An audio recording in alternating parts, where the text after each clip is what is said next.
I've got the problem. So I pull the airplane up as steep as I want to, full power, got everything just going as I can. I know that I've got a little more energy than it is, but I'm thinking about plan B. In Bud's head, he knows that energy, or airspeed, is life. Anderson's in trouble. It's the only time in his Air Force career that an enemy fighter is behind him, almost making a perfect attack. Here you are, one-on-one. Kill or be killed. There's big odds that you might not make it. You might be killed in this thing. And you wonder inside, how am I going to perform personally? Well, am I going to run or am I going to fight? You don't know. I mean, you can train, but the actual thing is real. It's real. One hit from the German's 30mm cannon could shred his Mustang. Life or death is seconds away.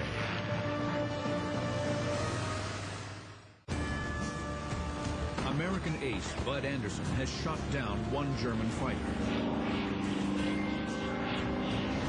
Now, another ME-109 is tight on his tail. Anderson climbs for his life. I can see that hole in the prop where the big cannon is, and I'm in big trouble if he can get that gun pointed right at me. The Rheinmetall Borsig Mark 108 cannon fires 650 30mm shells a minute. Its 30mm shell is nearly 3 times larger than the P-51's 50 caliber. 5 hits could knock down a B-17. 1 hit could rip apart Anderson's Mustang. Now, I look back there, and man, that thing looked like an elephant gun to me. I'm pulling up. We're both losing airspeed at a pretty significant rate, and pretty soon one of us is going to stall first, and whoever does that is going to be in big trouble. When a plane flies straight up, it fights gravity, loses speed, and eventually stalls and drops. If the German stalls first, Bud will dive on his tail. But if Anderson stalls first, he will slip down below the ME-109 and will be blown out of the sky. Both planes soar upward at the edge of their performance. The pilot's adrenaline pumps as they climb for their lives. He has to lead me. And he's actually below me. I see him pulling, so I'm pulling. We're both pulling. With the throttle full forward, Bud has maxed his P-51 to the limit. Then, Anderson sees what he's been praying for. I see the airplane shudder. He's starting to lose control. The German runs out of airspeed and lift, shudders, stalls, and plummets. 2 seconds later, Anderson's more powerful Mustang shudders, but doesn't stall. He dives down after the German. Anderson has gone from prey to predator. The ME-109 regains control, brakes hard to his left. Anderson decides to go for the kill, but it requires a tricky, dangerous move. The German is here. Anderson is here behind him. The German continues his sharp left turn. Bud tries to follow. If he doesn't make the turn, he'll be in front of the German. Out of speed, a sitting duck. Bud bets his life that his Mustang will make the turn. It does. Anderson is now directly behind the ME-109. Now it's the German who climbs, trying to escape. Anderson knows the Messerschmitt will stall before he does, and gets on the German's 6. I start firing right in here, and I saw some tracers go across the right wing a little bit. I pushed a little bit of left rudder, and then pow. Hit him right in the middle, right in the wing root, all around the cockpit and engine area. Tremendous white vapor came out initially.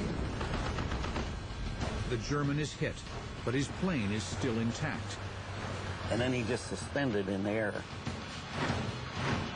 I'm so close I can see the wheel well, and the rivets and the grease and everything. He just rolled over and goes down. I followed him down through 20,000 feet. I was going faster than I ever been in my life. I was going too fast, and I pulled the throttle back. Well, he was smoking out. He's just black smoke pouring out. It must have been a mile long. And he's just going straight down. I see his shadow. He and his shadow met.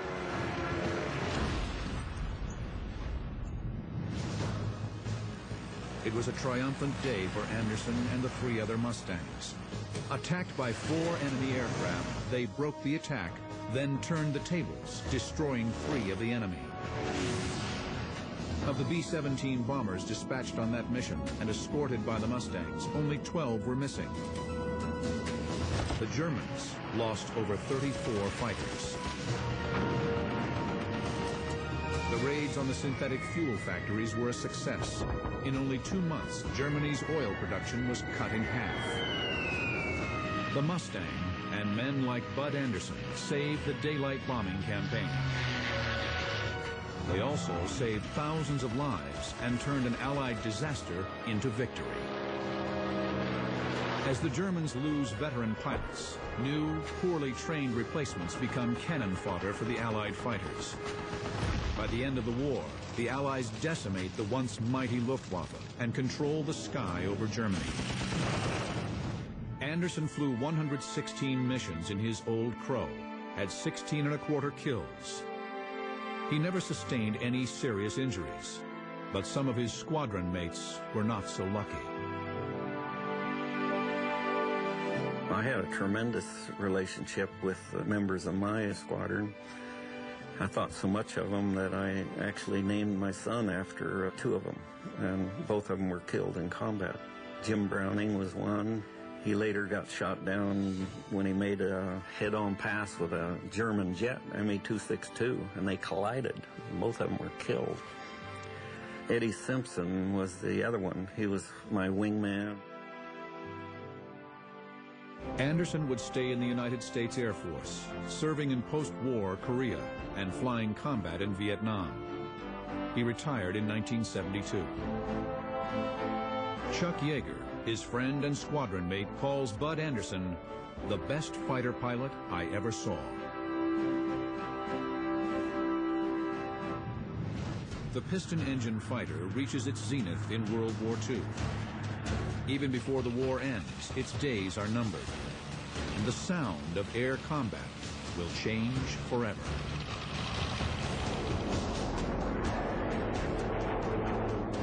Both sides deploy jets near the end of the war, but the German Me-262 is a nasty shock for the Allies. The Germans discover that swept-back wings add speed, and its powerful jet engines make it 100 miles per hour faster than the Mustang. Impossible to catch in the air. Fortunately, they are too few and too late to impact the Allied victory. But as the war ends, both East and West realize that jets are the future. Jets are fast, but their engines eat fuel, creating new problems. One, you were restricted in range compared to your P-51 in War II. Things happen at greater range, faster. Closure rates, turn radius larger. They accelerate the pace of dogfighting. There's less time to spot the enemy. Closing speed, called merge, is cut in half. Machines can be changed to take the added stress, but the man in the cockpit can't. Extreme high-speed turns create G-forces that push the pilots past human limits. Someone weighs 200 pounds. A force of 5 Gs would be the equivalent of 1,000 pounds pushing down on them. 7.5 Gs would be equivalent of 1,500 pounds. It feels like it's taking your face and it's stretching it down over your knees, down onto the floor. The main result of that force is causing the blood to pool in the lower extremities. First thing affected the eyes.